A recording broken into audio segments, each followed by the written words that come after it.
Cool. I think that is probably enough time. We're at 2 minutes past, and conscious that for anyone that's joining from the UK, it's a Monday evening, so you may want to crack on with whatever you've got to do. But some just quick intros from Ali and I. So I'm Jazz. I work in the customer success team at hackajob. I've been here for 2 years. Prior to my life at hackajob, I was also in tech recruitment, so hopefully stand in good stead to give you a bit of insight on a few things today. And Ali, I'll let you introduce yourself. Yeah, thanks, Jazz.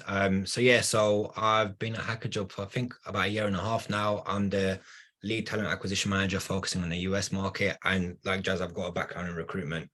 Used to specialize in different areas, whether it's JavaScript or Python. And I've worked in different territories, including the Europe, the UK, and also focusing on the US mainly now over the last 6 months. But yeah, hopefully can deliver some really good insights for you today. Cool. So just a housekeeping note, a couple of things. There will be transcripts available if you have got that selected. I think you need to turn it on your Zoom, and then a transcript will be made available after the session. Ali and I are going to take different parts of today's talk, so we'll kind of take it in turns.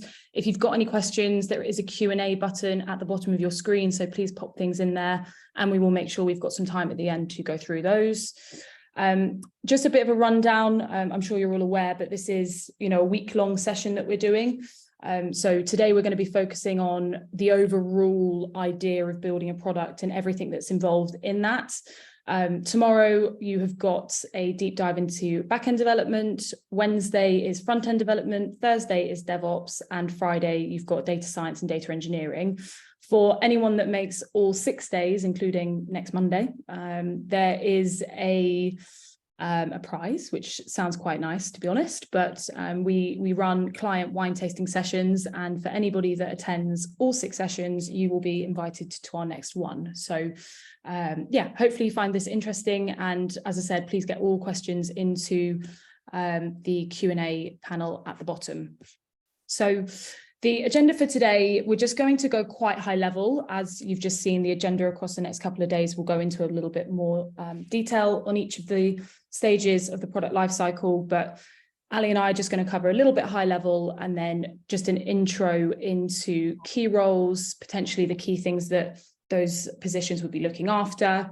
We'll also give some recruitment insight for the US market, and then go through any questions at the end. So first things first, software development lifecycle. So the software development lifecycle defines all the standard phases which are involved during the software development process. Most software is built through a phased manner, which is in the following order. So we've got requirements gathering, designing the software, building the software, testing, deployment, and maintenance. Now, just to kind of caveat this loop that we've got going on here, this may be seen as a slightly older model of software development, but I just think it's a really simple and helpful way to understand the flow that all products will go through from start to finish. So from conception through to, people using it, and the maintenance that then goes on post that. I think this is just quite a nice, simple, picture for you to understand. And then next slide, Ali, please. We'll look at each of these stages one by one. So the requirements gathering is the first stage in the planning and analysis. Requirements gathering is the process of identifying your product's exact requirements for start to finish. The process occurs during the project's initiation phase, but you'll continue to manage the project requirements throughout the project timeline. As you can see here, some of the key roles that are involved in this first stage of the life cycle are product owners and product managers, project managers, business analysts, BI developers, and the data team. So generally speaking, all of these roles are, the type of people that would be going out and finding feedback. Ali, if you just go on to the next slide, these are some of the key things that those roles will cover. So brainstorming, document analysis, focus groups, observing, to kind of bring this to life for you a little bit. At the moment, hackajob is actually improving their product. We're always improving our own product, but we've got a product manager, Cam, who is doing research calls with all of our current clients to discuss any feedback they may have using the tool. And that feedback will then go through an analysis phase. And if we deem that that's a viable update, we would then update that to the product. But that initial sort of planning and analysis part is so key to make sure that we're not making updates to the product that just wouldn't make sense. So usually these candidates would be quite commercial. They'd be dealing with lots of stakeholders, potentially speaking with clients if that was necessary. And then, yeah, we'd have to liaise with a lot of people internally to make sure that that message was clear. And I will hand over to Ali to go through how data is analysed. Yeah, so thanks for that, Jazz. So how do we make sense of the data? This normally falls into the data functions of a company, and that would fall into specifically the data engineers and the data scientists. I don't want to go into too much detail about both these roles today, just because we've got a whole day set up about data engineers and data scientists. But essentially, data engineers set up the infrastructure to collect the right kind of data, and the data scientists will basically figure out what to do with that data and how to make sense of it. So once a data engineer gets the data, ensures it's the correct data, and then maps it out correctly to the right areas, the data scientists can then run some statistical models, find patterns in that data, and look at some predictive outcomes that the business can then use to tailor the way their product works or begins to develop through its journey. The idea is that data can tell a story to the stakeholders based on the analysis the data teams brings in. And yeah, when it comes to software and system design, essentially, software design is a process to transform user requirements into some suitable form, which helps the programmer in software coding and implementation. But what that means is software design is the instructions that go to the development team on what they'll be building and how they'll be building it. This falls into kind of two main areas, and it's the high-level design, which can be thought of as the blueprint, and the low-level design, which can be thought of as the details. And generally, who's involved in this process are the architects, the project managers, who I guess would focus on the high-level side, and then you've got the UX UI designers, the database administrators, and the software engineers who would sit on the low-level design. But even at the high-level design side, they would still communicate with the software engineers just to ensure that what they're creating can also be built out. But to talk about high-level design, so normally it's the domain of an architect, and that title gives us a good setup for a good analogy. We've all seen construction sites at some point in our lives, I'm sure, but before that can even go up to become a construction site, we need a base level design, and that's what the architect gives us. And these can then be filled out for purpose by the engineering teams. But architects come in different flavors. So traditionally, you've got your software architects, your application architects, and your infrastructure architects. And these are the more traditional architect roles. And then you've got the cloud architects who focus more on cloud deployment, as well as the network side of things. You know, they could deal with native cloud functions, as well as more common cloud functions such as AWS, GCP, and Azure. And then you've also got your test architects who, at a high level, create a test structure and test procedure that you'll be using throughout the deployment and development, as well as your security architects who do what they say on the tin. They focus on the security of the app and how it works. And then you've got your low-level design, which I guess is the domain of a UX or UI designer, but they would work closely with developers or other areas of the development team. But to stay on the same analogy, you've now got the base layer set up for the building, and you now want to start to fill out the floors. What you do is you bring in an internal architect, internal designer, interior designer, which would then choose the color of the walls, the sofas, and also create plumbing and so on. And that's what a UX UI designer does. Once the out layer level is built and created, the UX designer would come in and essentially transform the framework of memory and data processing power into a working app. But yeah, I'll pass over to Jazz to discuss UX and UI designers. Yeah, perfect. Thanks, Ali. And I think this is full of analogies, because for non-techie people, we're just trying to build this into something that makes it sound a little bit more easy to digest. But yeah, I've got a few more analogies for you.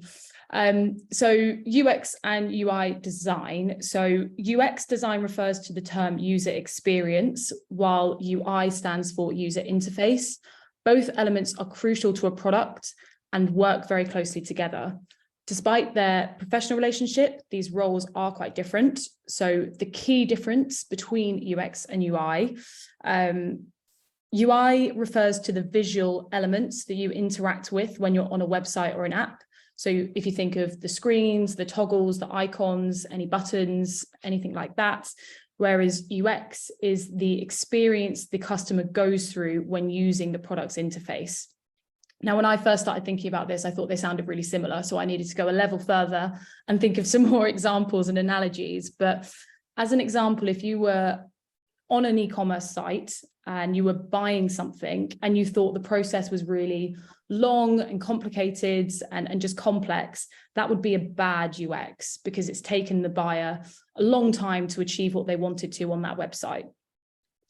Good UX would result in a product that delights the user with effectiveness. So if you used a website and you thought, wow, that was great, super simple, good UX.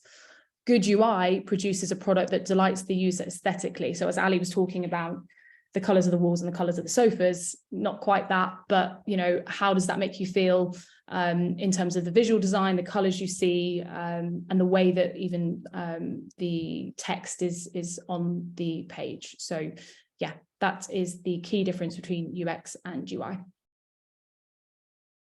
Cool. And yeah, just to move into more of software development. So this is more on the implementation side. You've now got the design ready, high level and low level, and you want to move into software development.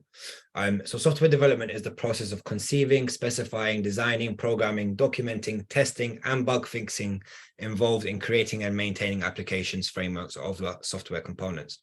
I think, generally speaking, when people speak about software development, it's very easy to just focus on the programming element, but really it does encompass everything that falls under software development, from designing the process, the more intricates of design, as well as the testing side that falls under software development. Mm-hmm. But today we'll focus on the programming side. So looking at the back end, backend development refers to the server side of development, where you're primarily focused on how the site works. This type of web development usually consists of three parts: a server, an application, and a database. Code written by backend developers is what communicates the database information to the browser. Essentially, a good way of thinking about this is anything you can't see with the eye is generally what the backend consists of. It can be the database, it can be the servers, and it can even be the logic that tells the interface what to do. So if I click on something on your interface, it's the backend that then needs to send the signal to the database and with the instructions of what the interface should do and translate that back to the front end or the interface. But we've got a good analogy coming for this. So another one. Exactly. So yeah, I mean, backend languages fall into three different sections, which would be procedural, object-oriented programming, or functional. Procedural is quite older, not a popular form of programming language, but I'd say there is one language that's still quite in demand, and it's the C programming language that mostly is used for embedded. But essentially with procedural, you need to give the machine every single instruction, and it needs to be precise. So if you're coding up a program, there's very little automation that will be involved, and you'll spend a lot longer than other programming forms, but it does give you a lot of flexibility because the system isn't automating any part of the development. I'm going to hold off on explaining the example of move right leg, move left leg, just while I finish explaining the other forms of programming languages, but that is the analogy that's coming. And when it comes to object-oriented programming, so this is where it divides the system up into objects and classes, which then allows some assumptions to be made when creating a task or creating a product. So essentially, you can divide the system into objects, classes, which allows the product itself to take in those objects and create a path within that. And finally, you have functional programming, which is, I'd say, the most modern form of coding at the moment. And basically, you're coding pure functions, and how that works is you code the end result. You're not coding the instructions of how you want that end result, but you do tell the system, this is what I want from you. And you allow the system to work backwards and build the software of the end result in mind. And yeah, just to come to how the analogy fits into this. So you're on holiday and you want to find the closest bar to the beach from your hotel, and you say, okay, well, how do I get to this location?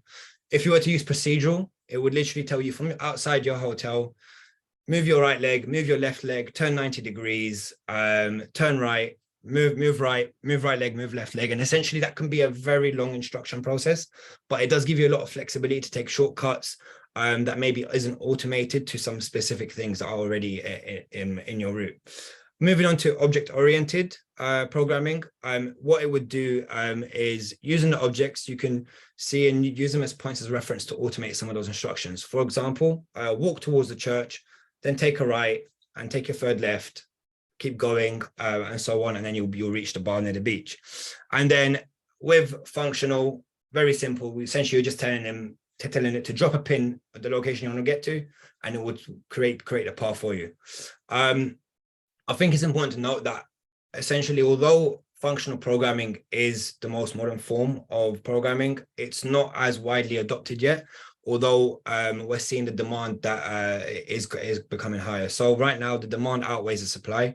And generally speaking, there's a delay in adoption when it comes to new technologies or languages and frameworks. For example, when I started out in recruitment, which I think it was 6-7 years ago, it was still earlier days of DevOps. Not everyone had now integrated the DevOps team, but you're now looking 6-7 years on. DevOps is a core function in a lot of companies, and you wouldn't look to split their function up into 3 different areas rather than holding the one DevOps function. And we're seeing the same with maybe Go or Clojure. You know, a lot of companies want to implement it, but there isn't a supply at the moment. So they're staying around, you know, working with Python, Node, PHP until later on, maybe in 3-4 years' time, the supply is there where we can then start to look at more Scala, Go, or Clojure developers. Yeah. And just on that point, Ali, as well, I see a lot of users and businesses now take on candidates that may have other languages and then upskill them into those functional programming languages. So if you've got a hiring manager who's asking you for a Go developer for £50,000 or $50,000 or whatever it might be, and it seems totally unrealistic, maybe speak to them about asking if a candidate could be upskilled or change the programming language they're working with, because some of the core skills and methodologies and principles may be similar. Yeah. I think go on, sorry. I was just going to say for more on back end will be in the session tomorrow. So they're going to do a bit of a deep dive into back end tomorrow, and then front end will be on Wednesday, I believe. Yeah. I was going to say, just on your point, I think, just to go back, I think from what I've seen, although it's not a real rule, the companies that normally look for Scala would look at Java developers that wouldn't want to pick up Scala. And a lot of the time, if companies are looking at Go, they would sometimes look at Python, who want to pick up Go. There's a lot of translational substances to those frameworks, so to those languages. But yeah, without doubt, there'll be more details about that tomorrow. Yeah. So yeah, next we'll look at the front end development, and this is just a kind of high level before the more in-depth session on Wednesday. But what is front end development? Everything you see on the website, so like the buttons, the links, the animations, were built by a front-end developer. So we've already spoken about the fact that the UX and UI designers would come up with that idea. These designers take the visual designs from the UX and UI designers and bring the website to life, making sure the functions work well for the user. If you just go on to the next slide, Ali. So there is a few different types of front-end languages, not as many as back-end languages, there's only a handful, but you've got JavaScript, TypeScript, HTML, and CSS. JavaScript is probably the most popular. It's probably where we see the majority of our roles and candidates for looking for JavaScript roles in front ends. And then you have got frameworks that language would then be sat in. Again, React is probably the most popular, then followed by Angular and Vue.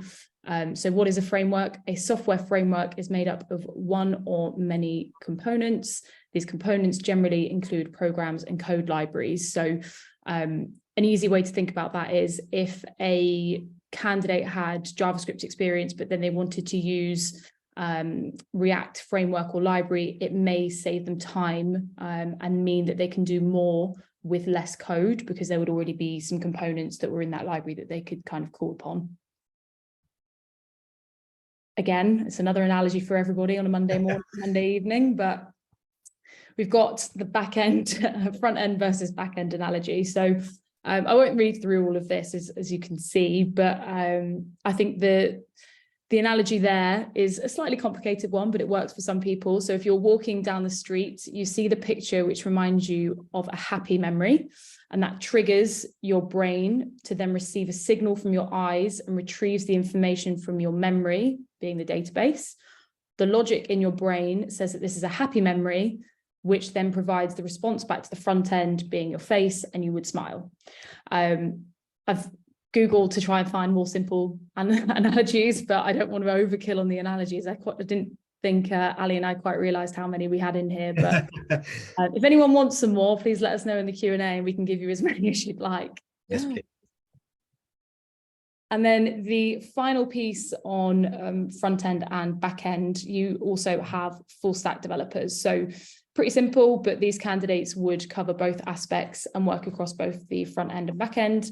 They would be involved in the database as well as your sort of front end and client facing work. So we tend to see a mixture across businesses, to be honest, of people looking purely for back end developers and then front end developers and having that as two separate teams, or people having full stack developers. But yeah, it's kind of down to how that business is set up and the squads that they have. At hackajob, for example, we have back-end developers and front-end developers. So yeah, it varies massively. Cool. And yeah, moving on to mobile development. We again have a day focusing on mobile, so I don't want to go into too much detail.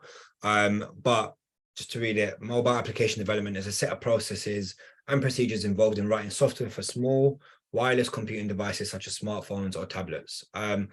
You'll see the programming languages that we've listed there, or frameworks, and they're ones that we've mentioned before, but these are split differently when it comes to mobile. These can be focused on native or cross-platform.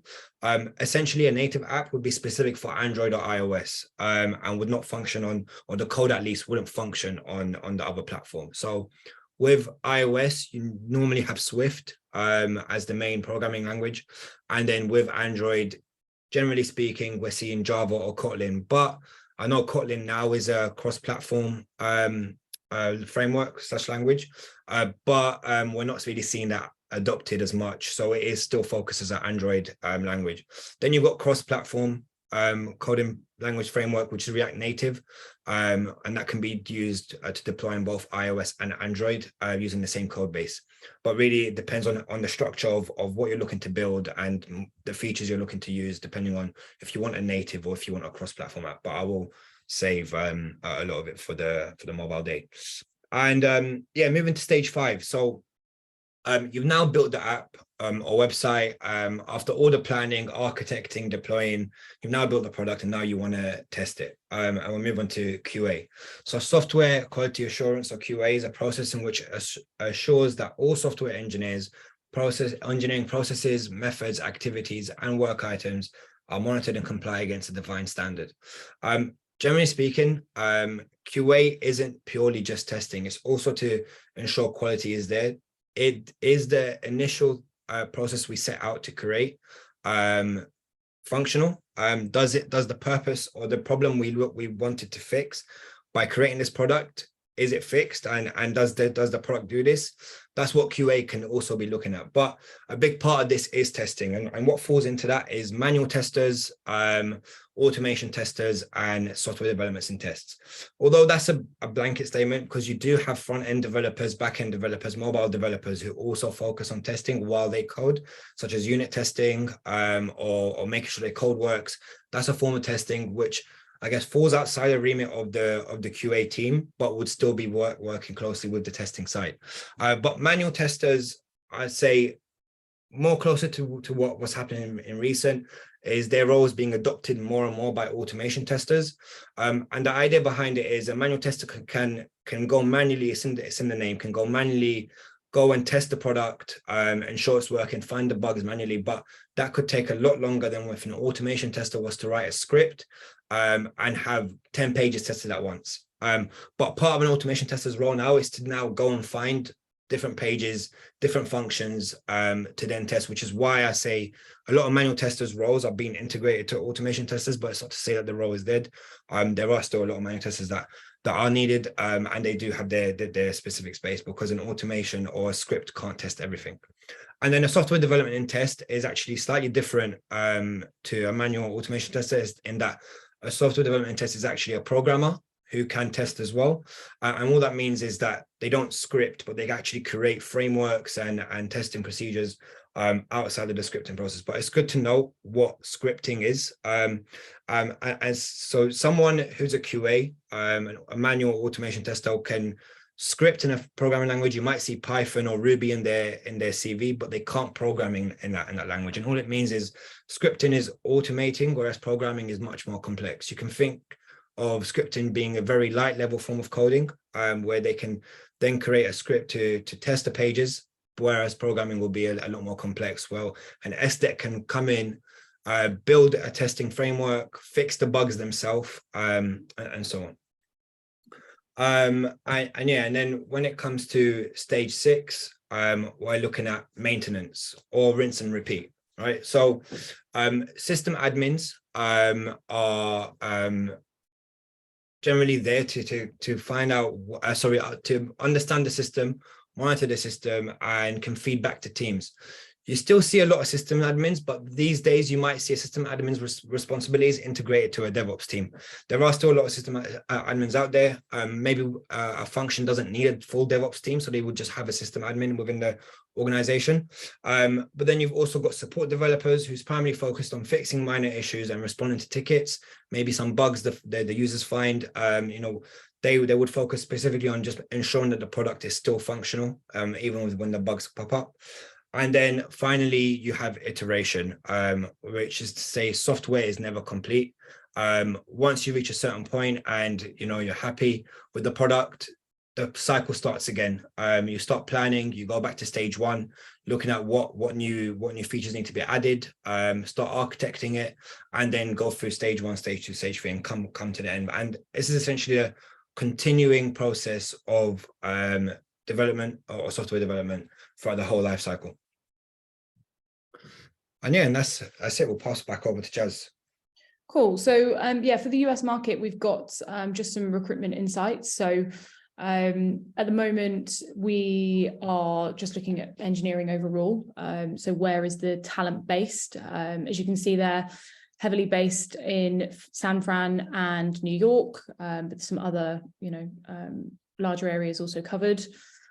This deck, I saw a question in the Q&A, will be shared with everybody, and these insights will also be in that. But yeah, we'll go on to the next one, Ali.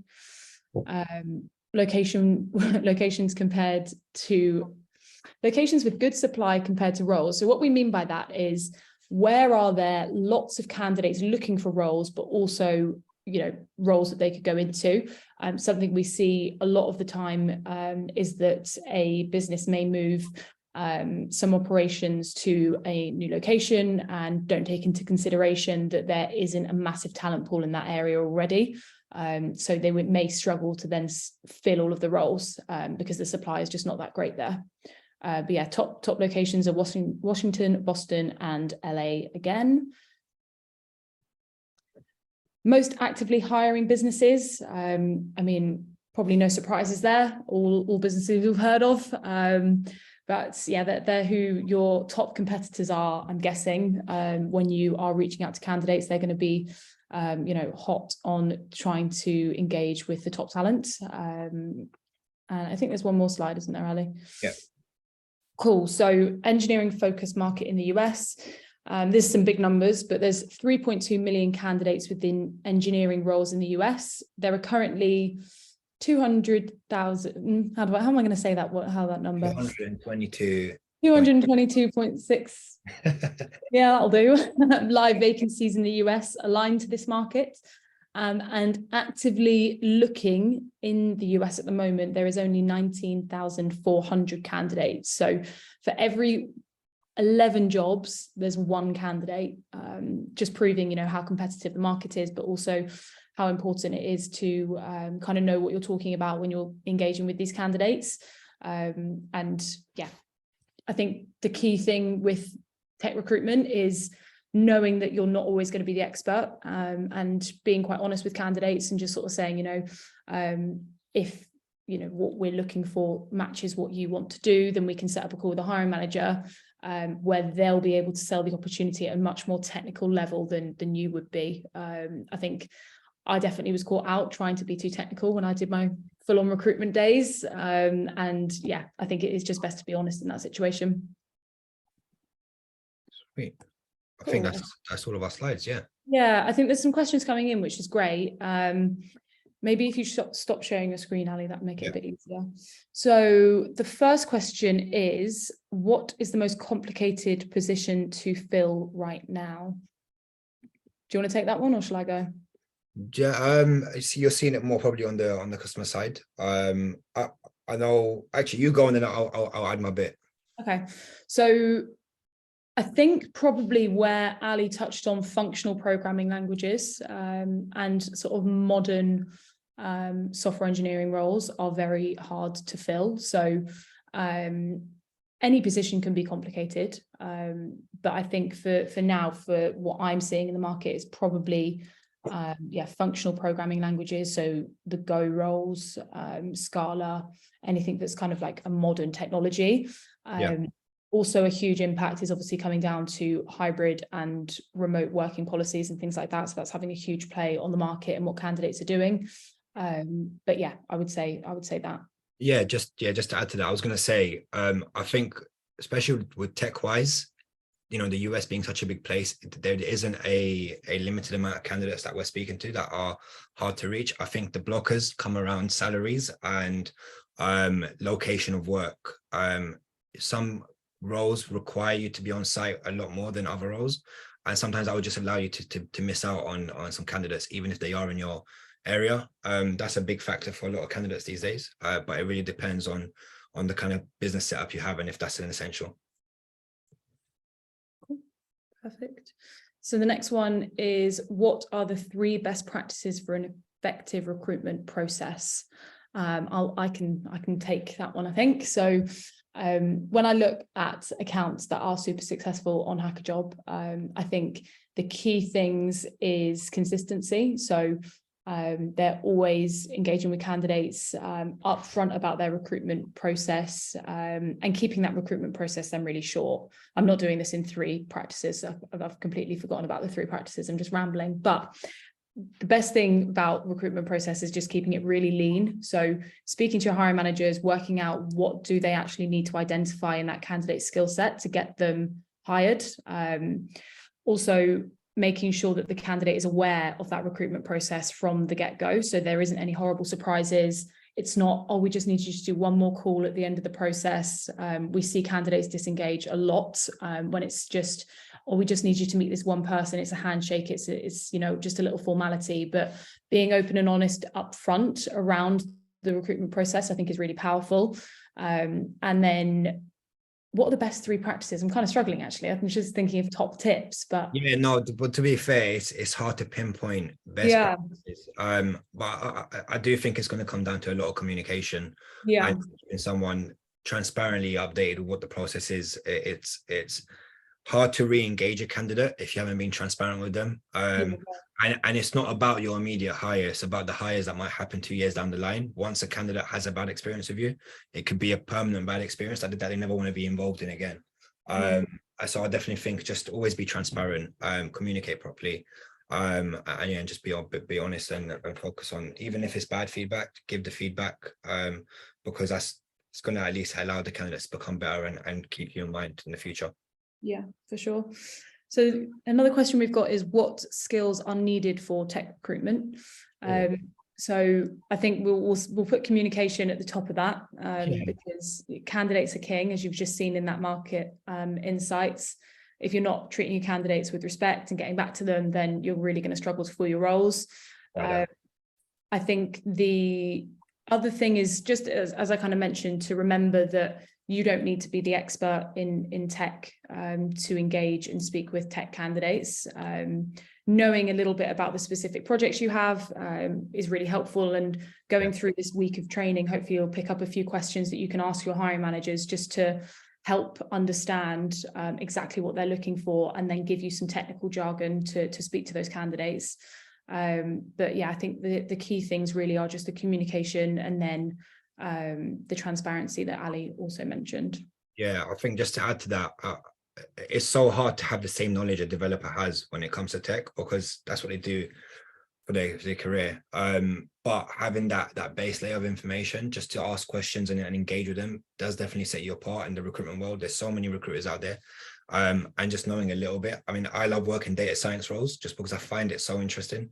And when I speak to candidates about data science, I can actually have a full-on conversation just about how data science works in their particular organization. And you can have a full conversation without even talking about recruitment for about 10 minutes, and they remember you and they really, really enjoy that experience. And it takes away the whole sales side or recruitment element of the recruitment process. But I think the knowledge side, it's definitely good to have a base level of information, just enough to be able to communicate about the role properly and just ask them about their experience beyond the CV level. Yeah, perfect. So the next one is, what tips could you provide for those who just started working as a tech recruiter? I think it kind of crosses over to what we've said already. Yeah.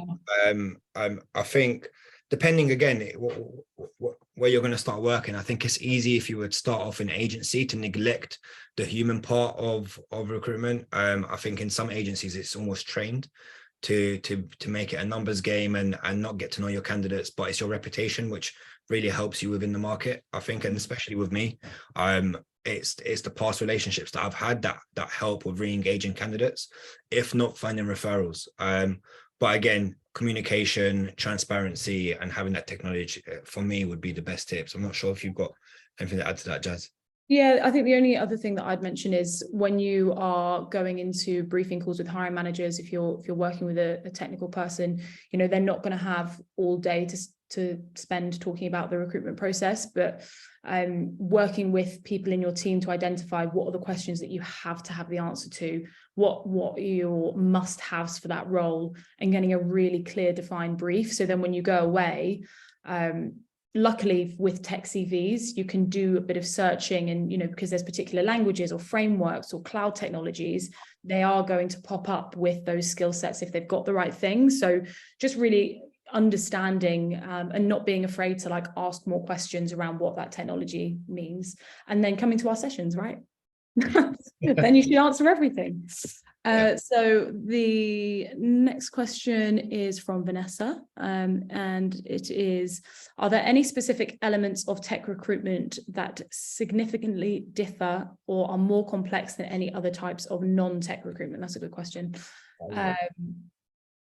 I mean, we'll call it what it is. Recruitment's hard. Whatever type of recruitment you're in, it's tough. I think the complexity with tech recruitment specifically is the demand for candidates versus the number of candidates there are. So it just makes it even more competitive. And also because, you know, what you're recruiting for and what you're trying to speak about is something that you wouldn't necessarily be aware of. If you're recruiting a marketing role, you might have a bit of insight into, you know, marketing and things that are going on social media or whatever. But for a tech role, it may not be something that you're familiar with and the terminologies. So it's all sort of similar stuff that we've spoken about already, Ali. But I think that's probably the key thing for me. Just the number of candidates versus the number of roles is so different with tech. Without doubt, yeah. I mean, I've only ever worked in construction recruitment outside of tech, and it's more the knowledge side as well as the candidate size of the market that I've found is different in terms of outreach and everything along them lines. The tools you use, I think especially in recruitment, all the tools we use can be quite incestuous, but between companies, locations and whatnot. But it definitely comes down to more the candidates as well as the knowledge you have. Yeah, perfect. So there's another question. What is the US market hiring specifics? Say market hiring specifics. Not sure what that means. No, I'm not sure either. If you want to maybe retype one in for that one, that'd be good. And then there is another question that says, what would you say for someone who is starting in an area and who's migrating from another area, in my case, logistics? What are the challenges for this type of profile? So someone that's looking to come into tech recruitment, who hasn't done it previously, probably similar to like you were just discussing with yourself, Ali, not doing tech recruitment previously. What were the challenges for you? Yeah, I think firstly, focus on your transferable skills. That's going to be the most important. So, you know, with recruitment itself, as I mentioned, a lot of it is incestuous in terms of the tools, the way you would go out to recruit, you know, have that bubbly personality when you're speaking to candidates, but still have the knowledge. I think a lot of the time I speak to candidates in the market who maybe have a negative opinion of recruiters, and it's because people that are calling them don't know what they're talking about, don't really know the job they're representing too well, or they don't have all the details, and that's what sets you apart. But picking up that tech knowledge is definitely a good base layer, but also just being transparent with candidates. You know, something you mentioned earlier, Jazz, was, you know, you don't have to know everything, and you can be very honest. And sometimes it really helps me when I say to a candidate, I don't know how this works, could you explain it to me? And you know, 9 out of 10 times candidates really enjoy doing that, because again, they're talking about something that they do as their profession, and a lot of these candidates really enjoy what they do. So if you get them talking, it makes the conversation easier. Make it conversational, don't make it so A and B, and it just sets a good precedent within the market, I think. Yeah, and just to go back to one of the questions, I just sort of had another thought that we're obviously talking a lot about having a bit of tech knowledge and that understanding, but also knowing the business that you work for inside out and the projects that are going to be involved for this candidate is really important. So what journey is that candidate going to go on, and how involved can they be from like the beginning and the initial planning and analysis all the way through? I think, Ali, probably something you see in the candidate market is a candidate will be really excited by a business that's building a new product, launching new things, and constantly improving. Yeah, I think just to add to that as well, I think one thing that I find in tech recruitment, it's a lot of the time I'll speak to candidates who'll say money isn't the main factor. It's the project, it's the company, it's what they're doing, and being able to sell that really well is also really important. Yeah, perfect. And then we've got a question here, which is, what are good websites we can use to find IT candidates beside well-known job boards? Hackajob. We probably didn't plug the word hackajob enough in here, but obviously hackajob is a great platform for finding tech talent, and you will often see candidates on hackajob that wouldn't be on conventional job boards or other sourcing tools because they get bombarded by recruiters. So this is kind of flipped on its head a little bit and allows the candidate to manage their interview pipeline and things like that much more easily. Yeah, I'd say definitely try. If you're a recruiter out there trying to consider new platforms, definitely reach out to one of the hackajob team, set up a trial, and just see how it works. But I know I'm going to be a little bit biased when I say this, but I speak to candidates all the time who say they're bombarded by recruiter calls 10 to 15 times a day when they're actively searching. The hackajob process just removes that initial calling system and allows them to set up the interviews they want, and it brings you closer to the candidates you're looking for. But again, I think highly of the platform, but I also work here. Cool. I think that is all the questions, unless there are any final questions. We'll just give it a minute or so. But yeah, thank you so much for everyone that's attended and stuck with us as well. I think we're both probably a little bit nervous, this being the first day, so really appreciate it. And as we said, we will share the deck with everybody. If there's any more questions, please add Ali and I on LinkedIn, drop us a note, and we'll be happy to get back to you. yeah, please reach out. And if you're attending the other days, please feel free to ask the same questions again. Just get a different opinion from different members of the team and see what they think about the same questions you've asked us. Cool. Thank you so much. Have a nice evening. Thank you, everyone. Bye. Cheers.